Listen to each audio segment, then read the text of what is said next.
Guess what, everyone? It's time for another Lala video! Oh, I hope I look okay. I hope my breath doesn't smell too bad. I don't want to upset Molly. Okay, here we go. I'm Marielle, and this is Fierce 5. Hi, Molly! It's me! What? Who the hell are you? What did you do with Molly? So, for my newer subscribers, you can go to my playlists and see the one about the Lala, or what the Lala used to be. See, about a month ago, the Lala was, I can only assume, taken over. All of its videos were deleted, and new ones started being posted. Without Molly, without Catherine and the others. Now it's just a bunch of candy-coated top 5 videos. The Lala, or at least its YouTube channel, it's a bit unclear, was acquired by something called Snarled.com. And what happens if you go to Snarled.com? Well, you end up on a different YouTube channel, full of, imagine that, top 5s and other profile and advice videos for girls. And Molly? Well, Molly is gone, I guess. I just have to accept that. The only evidence she was ever here are my videos. I will hold your memory in my heart forever, Molly. And all that being said, what does Mary have to tell us on her top 5? Oh, I mean, Fierce 5. Now that we're all on the same page about what a feminist is, cue the tape.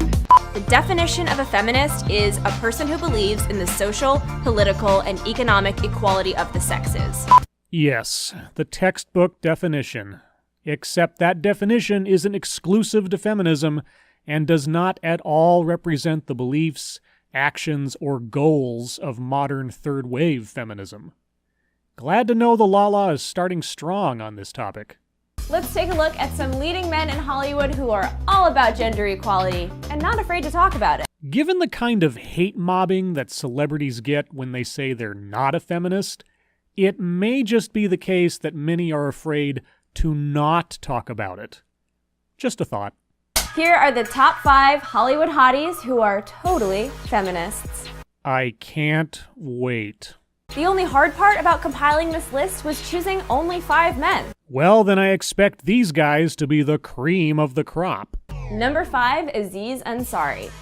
Aziz is definitely not shy on the topic of feminism. In a late-night interview in 2014, he put it in what I think we could call modern-day layman's terms. You're a feminist if you go to a Jay-Z and Beyonce concert and you're not like, I feel like Beyonce should get 23% less money than Jay-Z. No one other than a feminist can have that thought, huh?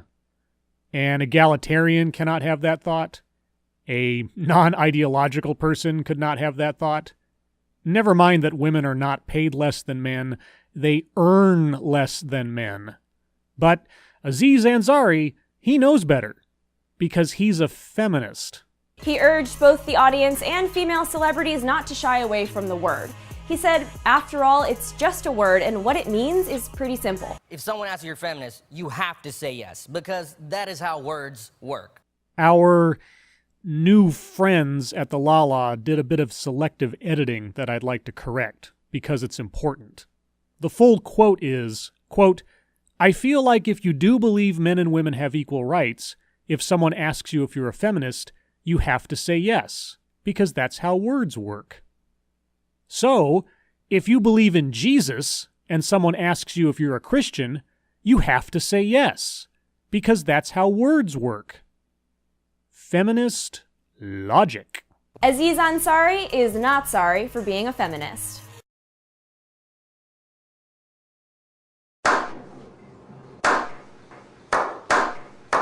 Number 4, Mark Ruffalo, aka the most rugged, handsome teddy bear to ever grace the silver screen. I beg to differ. In an interview for AOL, Ruffalo agreed with a Forbes claim that 50% of directors in Hollywood need to be women. So movie studios need to maintain a quota system to hire, fire, and pass over directors based on their gender. Got it. Throwing in, BT dubs, I'm a feminist. I didn't realize there were any non-feminists left in the world. Whoa dude, no need to Hulk out about it. Mark Ruffalo has a very narrow perspective on the world, then. And BT dubs?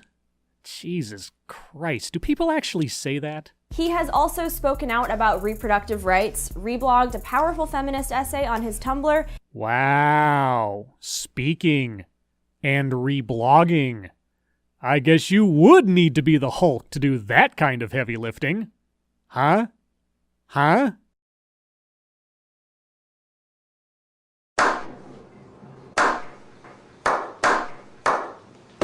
And swapped questions with Scarlett Johansson at a press junket for Avengers, answering all the sexist questions that would have been directed at his co-star.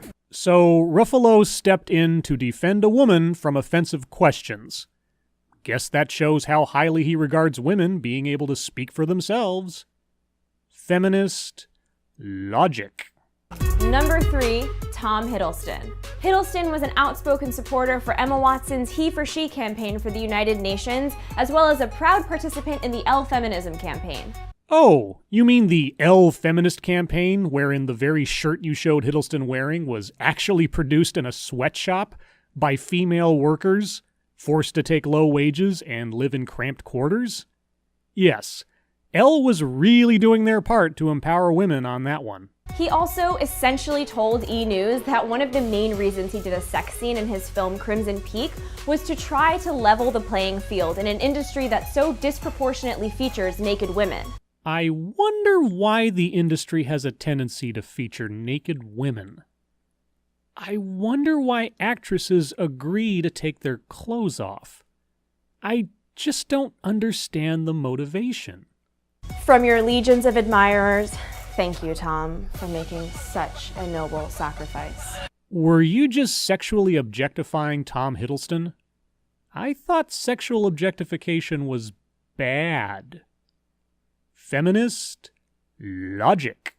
At number 2, Daniel Radcliffe. You're a feminist, Harry. Calling out men for using the term friend-zoned. Oh, yes, because women never use the term friend-zoned.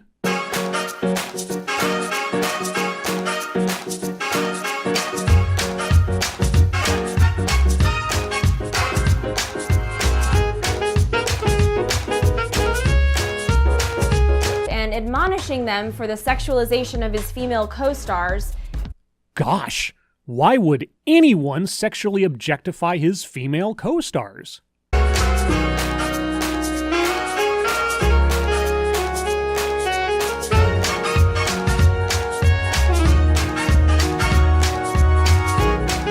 Radcliffe has definitely carved out a place in the conversation. In the interview for GQ, in which he first came out as a feminist, Radcliffe said, "I think anyone who isn't at this point is just swimming against the tide." Then I guess that means 93% of your countrymen are, somehow, fighting off your 7% tidal wave. It has to be magic. Voodoo magic. Fucking voodoo magic, man. From Aloha Mora to Aloha More Equality for Women.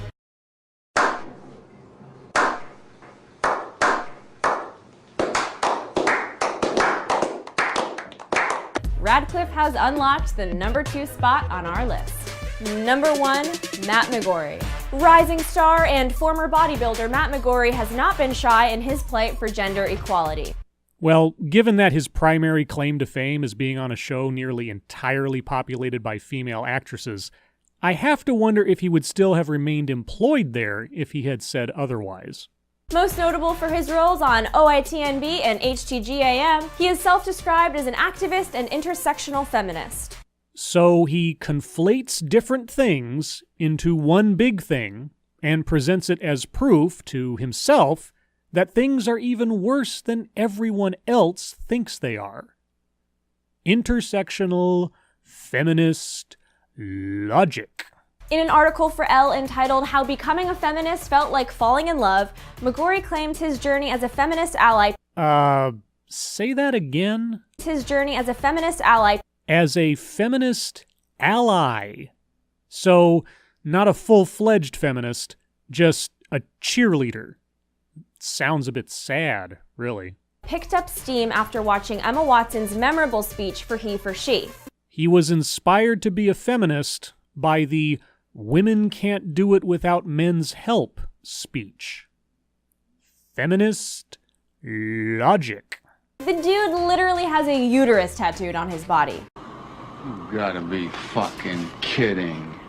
Okay, so that was a temp tat, but still. Wow, so I guess his commitment to women isn't much more than skin deep. Huh? Huh? Get it? McGorry has gone to great lengths to ink himself the #1 spot on our list. Hollywood hotties, thanks for being feminist allies. There it is again. You're not actually feminists, guys. You're just allies. Always lesser, never equal. Remember your place, men. And so, yeah, the new Lala. No more Molly. Scribe light is the sad light. As always, thank you for watching.